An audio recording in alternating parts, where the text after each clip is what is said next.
Hello friends. So welcome to our channel. आज हम लोग एक न्यू एक्सरसाइज कर रहे हैं। यहाँ पे आपके सामने आयुषी बंसल मैम का सोशियोलॉजी का पीवाई क्यू बोल रहा हूँ, विजन आइस का टेस्ट सीरीज का पेपर है जो विजन आइस अपने प्लेटफॉर्म पे डालती है। ठीक है, तो वहाँ से हम लोगों ने ये लिया है। इनका रैंक 188 था 2022 के सॉरी CS मतलब CS एग्जाम है, सिविल सर्विस एग्जाम है, यूपीएससी एग्जाम है। ठीक है, तो सोशियोलॉजी का पेपर है ये। हम लोग ये देखेंगे कि किस तरीक़े से वो राइटिंग करते थे और करती हैं और किस तरीक़े का उनका कंटेंट होता है, क्या स्ट्रक्चर होता है। ठीक है, तो ज़्यादा टाइम वेस्ट नहीं करेंगे यहाँ पे। और all the best, let's start. बहुत कुछ आप सीखोगे यहाँ पे और क्वेश्चन को भी समझेंगे, क्वेश्चन से भी कुछ कुछ इन्फॉर्मेशन निकालने की कोशिश करेंगे। ठीक है, पहला है, आप पेन चेंज कर लो। Okay, sanskritization involves positional change in caste system without any structural change. ठीक है, अब इसको हम लोग कैसे यूज़ कर सकते हैं, देखो। पहले तो आप लोग ये भी डाल सकते हो ना डायरेक्टली। एक मिनट। ओके, पहले तो ये लाइन भी डाल सकते हो ना, sensitization involves positional change in caste system without any structural change. ये भी एक स्टेटमेंट अपने आंसर में डाला जा सकता है, बट हम लोग देख लेते हैं किस तरीके का आंसर लिखा है उन्होंने। एम एन श्रीनिवास जी का कॉन्सेप्ट दिया गया है ये। ठीक है, संस्कृताइजेशन का ये सभी को मालूम है। ठीक है, संस्कृत, हाँ ठीक है। बेस्ड कहाँ पे स्टडी किया, कुर्ग में स्टडी किया, साउथ इंडिया का ये जगह है। जल्दी जल्दी हम लोग फास्ट रिवीजन करें, रिवीजन क्लास ये। ठीक है, तो संस्कृताइजेशन क्या होता है, पहले डिफिनेशन यहाँ इन्होंने लिखा बहुत ही अच्छा तरीका से। Refers to imitation by lower caste imitate करते हैं ऑफ ट्राइबल जो ट्वाइस बॉन्ड। ठीक है, द्विज मतलब अपर कास्ट का ये इमिटेशन। ठीक है, किस लिए, अपर मोबिलिटी के लिए किया जाता है। ठीक है, इमिटेशन किस चीज़ का होता है, कस्टम का होता है, बिलीफ का होता है, रिचुअल्स का होता है, आइडियोलॉजी का होता है। ठीक है, चलो, तो ये होता है कि हम लोग का स्ट्रेटिफिकेशन, सॉरी संस्कृताइजेशन, सॉरी। तो संस्कृताइजेशन क्या करेगा, तो लीड्स टू कल्चर मोबिलिटी को हम लोग मूव करते हैं। इनका ये कहना था कि कल्चर में मोबिलिटी अगर होगा ना, then only you can go to above section. ठीक है, तो ये हो गया कल्चर मोबिलिटी का बात किए of a caste in a local hierarchy. ठीक है, the structure framework of varna remains intact. इन्होंने ये लिखा है कि वर्ण जो था वो रिमेन इंटैक्ट रह गया, जैसे ब्राह्मण, क्षत्रिय, वैश्य, शूद्र। ठीक है, इस तरीके से जो वर्ण है हमारा चार, उसमें आप मूव तो किए बट कास्ट में मूव किए, कल्चर में मूव किए, बट जो वर्ण है ना वो स्टैटिक का स्टैटिक रह गया। अब ऐसा नहीं कि आप वर्ण में क्षत्रिय हैं और आप क्षत्रिय हैं, आप ब्राह्मण, ऐसा नहीं बन गए। आप अपने लेवल में या तो हॉरिजॉन्टल मूव किए तो वर्टिकल मूव किए, बट आपका वर्ण सेम का सेम रह गया। ठीक है, तो इनका ये कहना है कि वर्ण रिमेन इंटैक्ट। अब कैसे एग्जाम्पल दिया इन्होंने, यादव इन यूपी बहुत अच्छा एग्जाम्पल दिया है। उसके बाद यहाँ पे, हाँ, calls themselves Yaduvanshi, lineage lord Krishna का है। Their ritual status still remain structurally below Brahmin. ठीक है, यहाँ पे ये कहा जा रहा है कि हमारा वर्ण में कोई चेंजेस नहीं आया, सिर्फ कल्चर डिफरेंस के थ्रू, कल्चर में मोबिलिटी के थ्रू हम लोग ऊपर डोमिनेट किए, डोमिनेट क्लास बने। ठीक है, उसके बाद प्रोफेसर योगेंद्र सिंह का कहना है, उन्होंने ये क्या किया, contents how it is only a cultural change not structural change. Similar इनका ये बात है, इस कल्चर में चेंज हुआ जरूर कि आपने किसी और का अडॉप्ट किया, आप ऊपर गए, आपने सोशलाइजेशन किया, आपने अच्छा कुछ नया सीखा है। ठीक है, लेकिन यहाँ पे क्या है ना कि आपका ऐसा मतलब स्ट्रक्चर में कोई चेंज नहीं आया। ठीक है, ओनली, एक और उन्हें कहना है कि only few group of a family move upward, that too only in local context. मतलब इनका क्या कहना है कि पूरे में से ना, लाइक कुछ लोग ही ऊपर जा पाए, बाकी लोग का ऐसा, एक सोसाइटी में से कुछ लोग ही ऊपर जा पाए, बाकी लोग को अपॉर्चुनिटी नहीं मिला, या लैक ऑफ ज्योग्राफिकल मोबिलिटी था उनके पास, वुमेन में कंस्ट्रेंट था, पैट्रियार्कल इशू था, सोशल इशूज़ थे, कल्चर नॉर्म्स थे। तो ये सब भी फैक्टर हम लोग को देखना पड़ेगा। सिर्फ कल्चर में शिफ्ट हुआ जिसकी वजह से स्ट्रक्चरल चेंज आया, but positional change, structural change नहीं आया, पोजिशनल चेंज थोड़ा आया। ठीक है, और सब सेक्शन को इंपॉर्टेंस नहीं मिला यहाँ पे। ठीक है, Sanskritisation also makes value culture of upper caste desirable, मतलब अपर कास्ट का जो वैल्यू है ना उसको डिजायरेबल बना देता है। तो यहाँ पे ब्राह्मणाइजेशन का भी कॉन्सेप्ट है कि वो नहीं होना चाहिए, दलिताइजेशन होना चाहिए, एक कंसेप्ट दिया गया। ठीक है, ये हो गया sanskritization created a dynamic picture of caste bringing mobility in it. ठीक है, चलो, मतलब डायनेमिक पिक्चर बताया गया कास्ट के, कि नहीं कास्ट के मतलब ऐसा नहीं कि कास्ट इज नॉट मतलब क्लोज लूप, ऐसा नहीं बताया गया उनको। ये कहा गया कि उसमें भी मोबिलिटी पॉसिबल है। ठीक है, तो मोबिलिटी यानी कास्ट में मोबिलिटी का बात किया गया। ठीक है, अब आज दूसरा क्वेश्चन यहाँ पे क्या है, explain the interactional approach to study caste. ठीक है, अब यहाँ पे क्वेश्चन समझ लेते हैं। कास्ट को पढ़ने के लिए इंटरेक्शनल अप्रोच से हम लोग को देखना है कि कास्ट का क्या स्टडी है। ठीक है, अब यहाँ पे इन्होंने क्या लिखा है answer, understanding caste remain central to understanding Indian society. अब यह इनका कहना क्या है कि इंडियन सोसाइटी को अगर समझना है तो कास्ट को समझना पड़ेगा, इनका ये है। ठीक है, उसके बाद hence it has been studied from multiple perspective, बहुत डिफरेंट परस्पेक्टिव से हम लोगों ने पढ़ा है। एटोलॉजिकल अप्रोच से ही पढ़ा है और इंटरेक्शनल अप्रोच से ही पढ़ा है, इंडोलॉजिकल टू इंटरेक्शनल अप्रोच तक हम लोगों ने पढ़ा है यहाँ पे। अब पहले देख लें इंटरेक्शनल अप्रोच क्या होता है। इसमें क्या होता है कि approach implied study of inter relationship, मतलब इन्होंने ये बताया कि कोई एक सिंगल चीज़ डोमिनेट नहीं करता है कास्ट को, बहुत सारे मल्टीपल फैक्टर हैं जो अपने आप में कनेक्ट होते होते होते होते कास्ट में कुछ ना कुछ चेंजेस लाते हैं, कास्ट को इन्फ्लुएंस करते हैं। ठीक है, तो इनका ये कहना है कि approach implies study of inter relationship and pattern interaction. ठीक है, समझ रहे हो, pattern interaction between various caste. ठीक है, this help to understand how actually caste interact with each other based on higher competitive inequality का बात किया है। अब आंद्रे बेते इन्होंने ये कहा कि श्रीपुरम में पढ़ाई किया इन्होंने, तंजौर। ठीक है, ही यूज वेबेरियन कंसेप्ट का अप्रोच किया, यूज़ किया उन्होंने। ठीक है, to find interaction among caste, class and power. अब इन्होंने ये कहा है कि सिर्फ कास्ट, जैसे आप मार्क्स देखते हो ना, मार्क्स ने बोला इकोनॉमी। ठीक है, उसके बाद एम.एन. श्रीनिवास ने बोला कि कल्चरल चेंज होगा तो आपका कास्ट में मोबिलिटी आ जाएगा। बट इनका क्या कहना है कि क्लास तो है ही, फिर कास्ट भी है हमारा और पावर भी है, तीन चीज़, तो ट्रिनिटेरियन स्ट्रक्चर इनको कहा जाता है। ठीक है, तो he focused on the trinitarian structure. तो हम लोग ये देख सकते हैं कि इंटरैक्शनल अप्रोच में इनका वो है, वेबेरियन अप्रोच किया इन्होंने श्रीपुरम में। ठीक है, in to find the interaction among caste based on class and power as well. ठीक है, अब आ जाओ, interaction approach in mostly an empirical and field view. Empirical मतलब डेटा पे बेस्ड होगा, फील्ड व्यू मतलब अपनी जगह पे जाके उस लोकेशन पे जाओ, वहाँ से बात करो, इंटरेक्शन करो पीपल से, पता करो कि किस तरीके से रिलेटेड है। ठीक है, तो it is a departure from Indological approach. Indological approach से पूरा ही डिफरेंट है। जो हमारे इंडोलॉजिकल अप्रोच किसने दिया, तो जी.एस. घुरेजी ने दिया था। ठीक है, विच क्रिएट्स मतलब टेक्सचुअल होता है वो, बुक व्यू कहा जाता है उसको। ठीक है, interactional approach of professor Beteille shows how caste was mobile and not hierarchical and closed as told by Louis Dumo and in Homo Hierarchus। मतलब उनका ये कहना है, मतलब अगर लुई डोमो के बारे में आता है तो आप ये डाल सकते हो, एंड्रे बेते का कंसेप्ट डाल सकते हो कि उन्होंने ये कहा ना कि अपने बुक में क्या कहते हैं लुई डोमो ने, कि होमो हायरार्कस है हमारा कास्ट। ठीक है, कास्ट हायरार्की को डिफाइन करता है। बट इनका ये कहना है कि नहीं, interaction approach professor showed how caste was mobile, mobile है एंड नॉट हायरार्किकल। मोबाइल मतलब कैसे बताया मोबाइल उन्होंने, तो कास्ट को बताया, कास्ट का इंटरेक्शन क्लास से हुआ, क्लास का इंटरेक्शन पावर से हुआ, और तीनों ने मतलब ये दोनों और ये तीनों मिलके एक तरीका का मोबिलिटी जनरेट करते हैं। ठीक है, hope I am clear with this thing. ठीक है, तो यहाँ पे आपको किसी किस बारे में पता चल गया। इंटरेक्शनल अप्रोच में कौन आ जाएंगे, हमारे प्रोफेसर बेते आ जाएंगे, जिन्होंने क्लास, कास्ट और पावर का बात किया, सीसीपी, और ये कैसे लिंक होता है, वेबेरियन मॉडल से भी लिंक होता है हमारा। ठीक है, और लुई डोमो ने बात किया है होमो हायरार्किस के बारे में। देखो रिवीजन करने का ये अच्छा तरीका, बार बार बोलो तो रिवीजन हो जाएगा। होमो हायरार्किस के बारे में उन्होंने बताया कि हम लोग क्लोज सिस्टम है कास्ट, हम लोग इसको कभी भी वो नहीं कर सकते, हम लोग मूव ऑन नहीं कर पाएंगे, ऐसा कहना है किसका, डोमो का कहना है। ठीक है, और ऊपर हम लोगों ने क्या पढ़ा, प्रोफेसर घूरे इंटोलॉजिकल अप्रोच जो बुक व्यू है। ठीक है, अब आगे आ जाओ, class interact based on interest and class. ठीक है, नॉट जस्ट पर रिचुअल एंड रिलीजियस प्रिस्क्रिप्शन। मतलब इनका ये कहना है कि एज पर एम.एन. श्रीनिवास का कहना था कि आप कल्चरली चेंज हो जाओ। ठीक है, आप कुछ और फॉलो करने लगो, मतलब अपर कास्ट का चीज़ फॉलो करने लगो, तो आप लोग आपको इज्जत देने लगेंगे, आपका मोबिलिटी हो जाएगा। ठीक है, बट इनका ये कहना है कि नॉट जस्ट रिचुअल्स और रिलीजियस प्रैक्टिसेस जो उनका है उनको फॉलो करेंगे तो हम लोग ऊपर जाएंगे, बट इंटरेस्ट और क्लास सिस्टम में मैटर करता है, जो हमारा पॉलिटिकल एजेंडा है, पावर है, वो सभी मैटर करता है एक मोबिलिटी लाने के लिए। ठीक है, फाइन। अब नेक्स्ट क्वेश्चन पे आएंगे। देखो तीसरे क्वेश्चन पर हम लोग आए इतना जल्दी। इनका ये कहना है, तो क्वेश्चन यहाँ पे है, discuss various sociological perspective on tribal integration and autonomy in India. अब बेसिक क्या इनका ये क्वेश्चन है कि सोशियोलॉजिकल पर्सपेक्टिव से हम लोग को ये बताना है कि किस तरीके से ट्राइबल का इंटीग्रेशन और ऑटोनॉमी हुआ इंडिया में।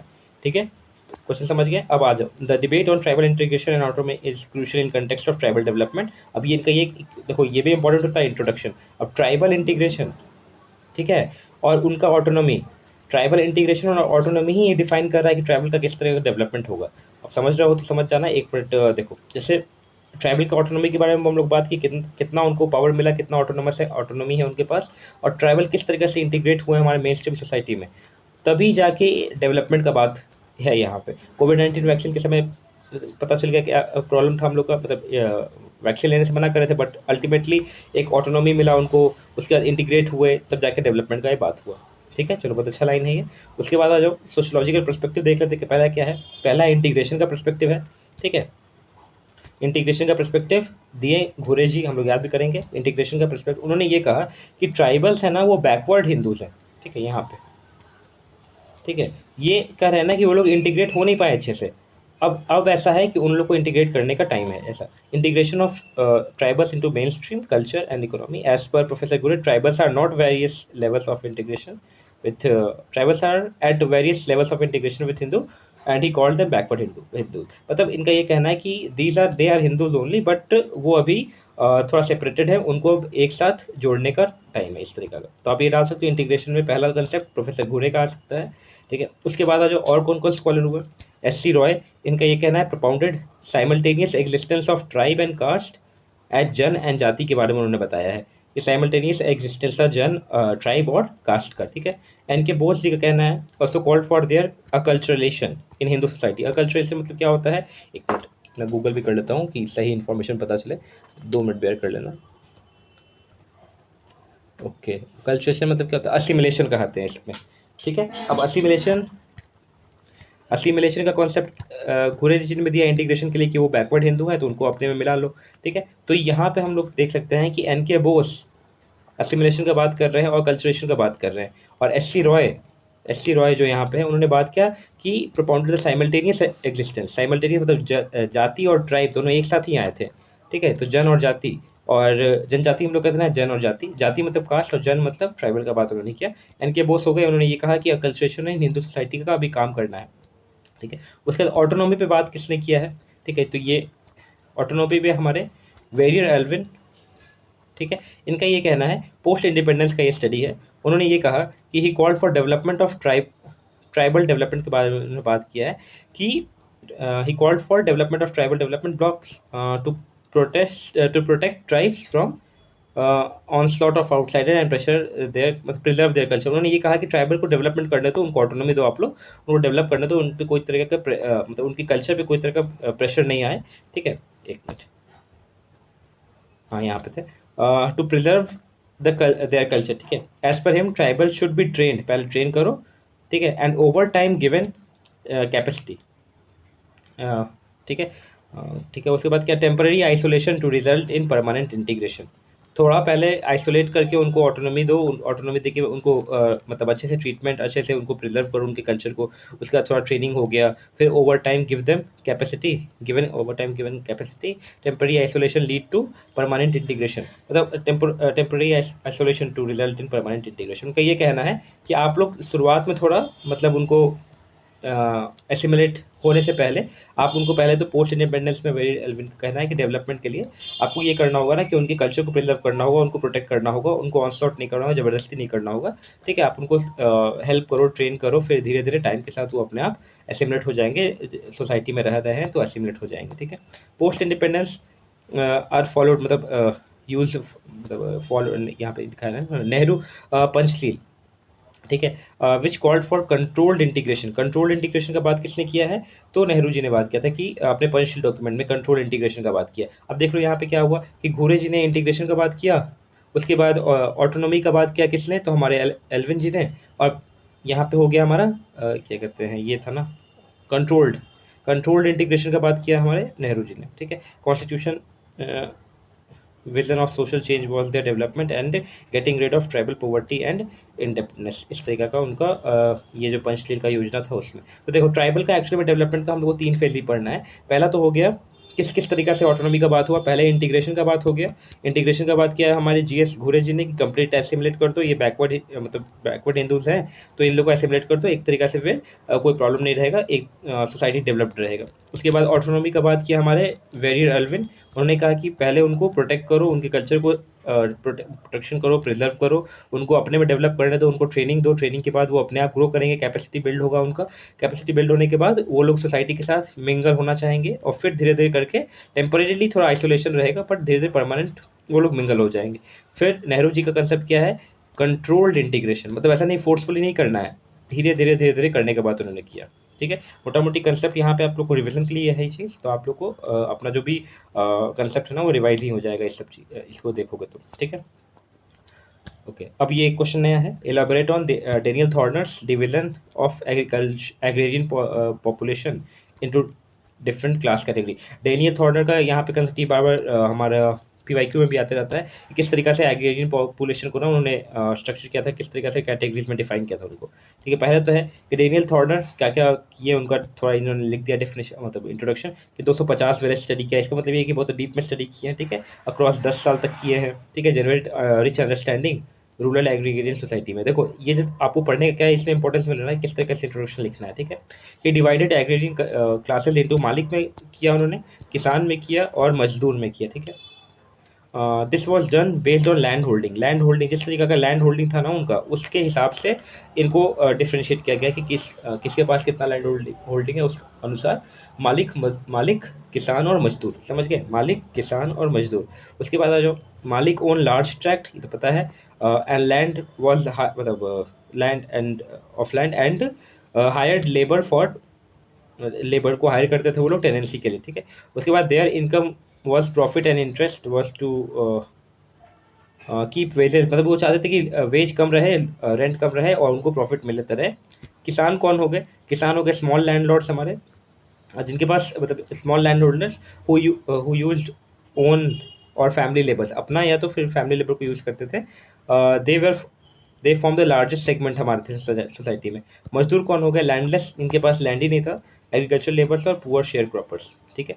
The class categorisation mostly overlap with caste. अब इनका ये बहुत अच्छा चीज़ है, इन्होंने ये कहा कि जो क्लास का कैटेगराइजेशन इन्होंने किया ना, उनका ये कहना था कि क्लास तुम लोगों ने कैटेगराइज किया बट मोस्टली ये कास्ट पे डिपेंडेंट है, कास्ट से ओवरलैप होता है कि जो हायर कास्ट है उनके पास हायर लैंड है, हायर लैंड होने के बाद वो बन गए मालिक, ठीक है। तो यहाँ पर भी उनका भी कंसेप्ट आप समझ सकते हो कि क्लास और कास्ट को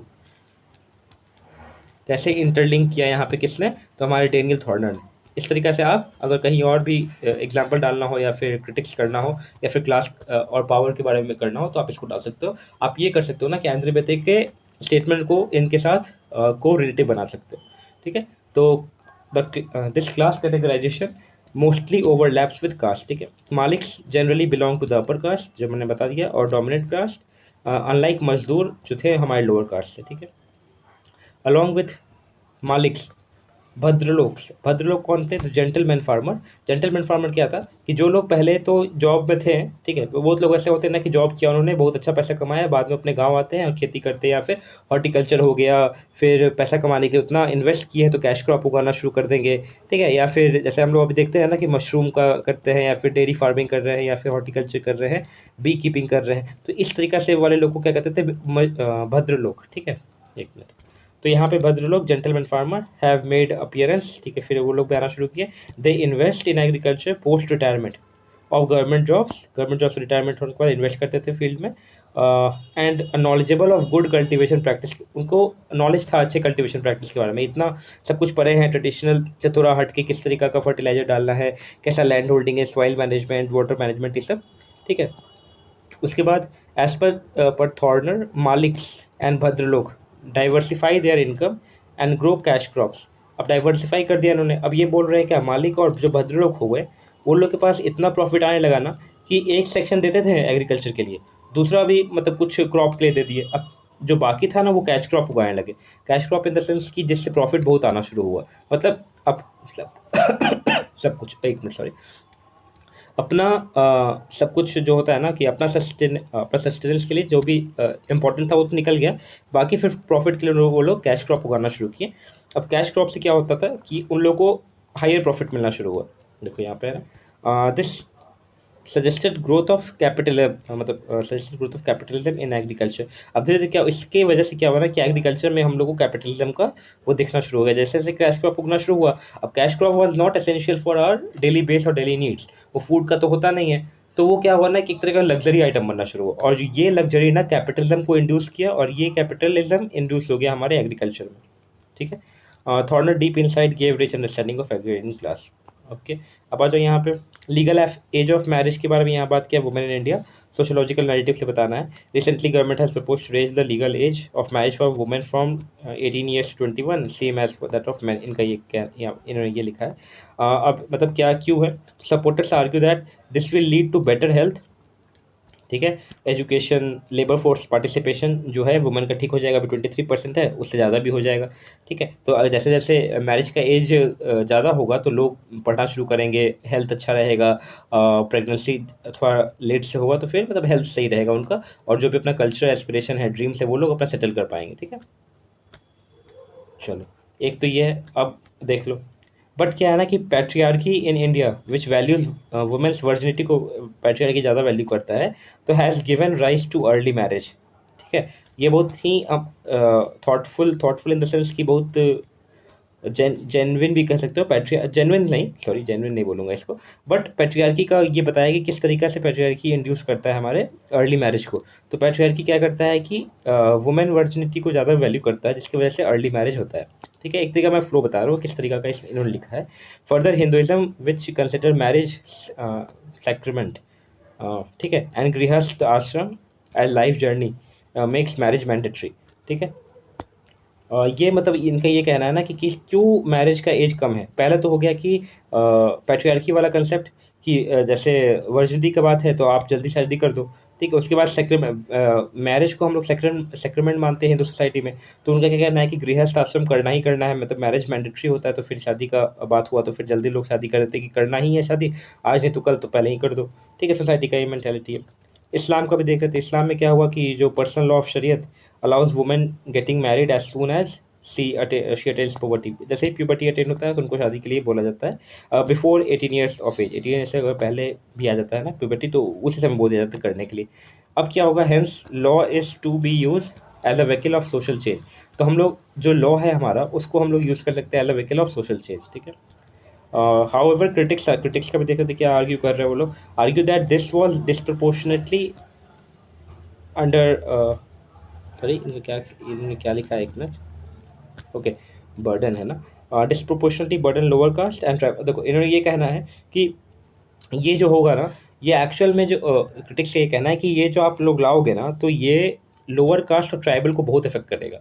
ठीक है। मतलब जनरली लोग ये सोचते हैं, और जो भी इंस्टीट्यूशन का ये कहना है, मतलब ऐसा सोचते हैं कि हायर कास्ट तो एजुकेटेड है, उनके पास नॉलेज है, वो ज़्यादा कुछ प्रॉब्लम नहीं होगा उनको। जो भी ये ऐसा प्रॉब्लम होता है हमारा लो एज मैरिज का, वो लोअर कास्ट में होता है या तो फिर ट्राइबल में होता है। ठीक है। और ट्राइबल लोग, वुमेन तो बहुत और ट्राइबल सोसाइटी बहुत लॉ के बारे में जानकार भी नहीं रहते हैं वो लोग। ठीक है। तो क्या लॉ चल रहा है, बहुत प्रॉब्लम उनके पास होता है, लॉ कन्वे करने का इशू होता है, क्या नया डेवलपमेंट है, lack of knowledge, lack of awareness है। ठीक है। तो इसकी वजह से हम लोग ये देख रहे हैं ना कि ज़्यादा डिस्प्रपोर्शनेटली हो जाएगा लोअर कास्ट और ट्राइबल वुमेन पे। ये अपर कास्ट या डोमिनेंट सेक्शन पे इतना हम लोग फोर्सफुली नहीं अप्लाई कर पाएंगे, जबकि वहाँ पर ज़्यादा है। ज़्यादा इन द सेंस कि वहाँ पर भी होता है, ज़्यादा तो नहीं बट होता है। ठीक है। विथ स्ट्रक्चर्ड प्रॉपर्टी, पेरेंट्स, एक और चीज़ है, parents marry girl child earlier and now those marriage would either go underground और गो इलीगल। उनका ये क्या कहना है कि जो भी लोअर कास्ट या लोअर क्लास के जो आदमी होते हैं ना, वो चाहते हैं कि अपनी बेटी का जल्दी से मैरिज करके फिर उनको बेटियों को अच्छी जगह सेटल कर दें। ठीक है। अगर ऐसा नहीं होगा, मतलब आप मना कर रहे हो 18+ करने के लिए, तो ये लोग क्या करेंगे ना कि कर कर देंगे मैरिज, लेकिन किसी को पता नहीं चलेगा, मतलब एज छुपा के करेंगे या फिर सीक्रेट मैरिज कर देंगे। तो ये क्या हो जाएगा ना, अब धीरे धीरे अंडरग्राउंड होने लगेगा, सब कुछ इलीगल होने लगेगा, तो ये और ज़्यादा प्रॉब्लम क्रिएट करेगा। ठीक है। जितना ट्रांसपेरेंसी था पहले वो भी खत्म हो जाएगा। ये क्रिटिक्स का आर्ग्यूमेंट है, मतलब क्रिटिक्स है ये। ठीक है। उसके बाद further efficacy of law without corresponding health, nutrition and education intervention इस क्वेश्चन। मतलब उनका ये कहना है कि लॉ तो आप लाए कोई बात नहीं, बट लॉ के साथ आप ये भी तो देखो, आपको हेल्थ के बारे में भी तो सोचना चाहिए था, न्यूट्रिशन के बारे में भी सोचना चाहिए था, एजुकेशन। ठीक है। तो ये सब के साथ फॉर मतलब हॉलिस्टिक वे में हम लोग अगर डेवलप करते तो ज़्यादा बेनिफिशियल होता है। लॉ तो ठीक है, बट हेल्थ, न्यूट्रिशन, एजुकेशन, ये सब को भी हम लोग को रखना चाहिए था अपने पास, मतलब साथ में लेके लॉ बनाना चाहिए था। फिर है NFHS 5 का डेटा, वही बताता है कि 20, अभी तो लॉ है हमारे पास। ठीक है। देन ऑल्सो, सॉरी, अभी लॉ है ना कि 18 साल से नीचे में हम लोग शादी नहीं अलाउड है। Then also 24% marriage happen below. ठीक है। डिस्पाइट हमारे पास लॉ है, देन ऑल्सो 24% मैरिज जो है ना हमारा, कितना, सॉरी, 24% मैरिज जो होता है वो हमारा मतलब लेस देन 18 ईयर्स से होता है, मतलब होता है। तो ये एक तरीका से वो है, लॉ को हम लोग को अच्छे से मेंटेन करना होगा, और यही मेंटेन कर लेते हैं अभी तक, ये वाला मेंटेन कर लिए होते तो अभी बहुत सक्सेस हो जाता है हम लोग को। तो 24% है जो अभी भी कम एज में मैरिज कर रहे हैं। India must go for simultaneous use of law, awareness, education for true social transformation. ठीक है, तो यहाँ पे क्या क्या हो जाएगा, हेल्थ न्यूट्रिशन का भी बात करना, एजुकेशन का भी बात करना होगा, एक साथ लेकर बात करना होगा। ठीक है, ओके, तो आज इतना ही रखेंगे, तो आप लोग भी देख लेना इसको, और आगे भी और इसी तरीके से हम लोग लाएंगे न्यू न्यू टॉपर्स की आंसर्स को, किस तरीके से वो लोग लिखते हैं, क्या क्या डेटा यहाँ से निकलता है। डेटा यहाँ पे दिख रहा है ना आपको, डेटा एक बार देख लो। एक मिनट, पेन चेंज कर लेता हूँ जल्दी से। ओके, डेटा दिख रहा है ना, 24% मैरिज अभी भी हो रहा है 18 साल से नीचे। NFSS 5 का डेटा है ये। उसके बाद देख लो, लॉ को हम लोग को लाना था तो हेल्थ के साथ लाना था, न्यूट्रिशन के साथ लाना था, एजुकेशन को भी इंक्लूड करना था। ठीक है, तो यहाँ पे लोअर कास्ट ट्राइबल वुमेन को बहुत इशू आ जाएगा, इनके पास नॉलेज नहीं होता है लॉ का, पॉलिटिक्स जो भी लॉ है उनका नॉलेज नहीं होता है, हो रहा है किस तरीके के लॉज आ रहे हैं उनका इन्फॉर्मेशन नहीं है। लोअर कास्ट अभी जो लोग कर देते थे शादी, अब क्या होगा, धीरे धीरे अंडरग्राउंड होने लगेंगे, ये और इलीगल होते चला जाएगा। ठीक है, ये सब था। उसके बाद आ जाओ यहाँ पे क्या है कि इस्लाम के पर्सनल लॉ जो शरीयत है उसमें भी कहा जाता है कि प्यूबर्टी जैसे ही आए, मतलब कि before married as soon as she attains puberty जैसे ही है उनको मैरिज कर दो। ठीक है, तो ये उनका है। हमारे हिंदू धर्म में भी कहना है कि पैट्रियार्की का इशू है यहाँ पे, वुमेन वर्जिनिटी को ज़्यादा वैल्यू करते हैं, तो इसलिए अर्ली मैरिज कर दो। सैक्रेमेंट होता है हमारा क्या, वेडिंग, तो गृहस्थ इज़ इम्पॉर्टेंट, मैरिज मैंडेटरी है, इससे भी एक इशू आता है हम लोग के सोसाइटी में। ठीक है, चलो ये एक हो गया, बट क्यों इंपॉर्टेंट है ये भी इन्होंने लिखा है यहाँ पे। तो पहला तो हो गया बेटर हेल्थ के लिए, एजुकेशन के लिए, लेबर फोर्स पार्टिसिपेशन को इंक्रीज करने के लिए। ठीक है, क्योंकि अगर शादी नहीं रहेगा तो फिर जॉब में भी जाएंगी लड़कियाँ, ग्रेजुएशन के बाद जॉब करेंगी, कुछ इकोनॉमी में भी हेल्प करेंगी। ठीक है, उसके बाद मोटिवेटेड होके अपने बाल बच्चों को भी अच्छे से पढ़ा सकती है। जितना भी एजुकेटेड रहेंगे उतना उन लोग अवेयर रहेंगे चीज़ों के साथ। ठीक है, ओके, चलो, thank you so much, take care, bye bye.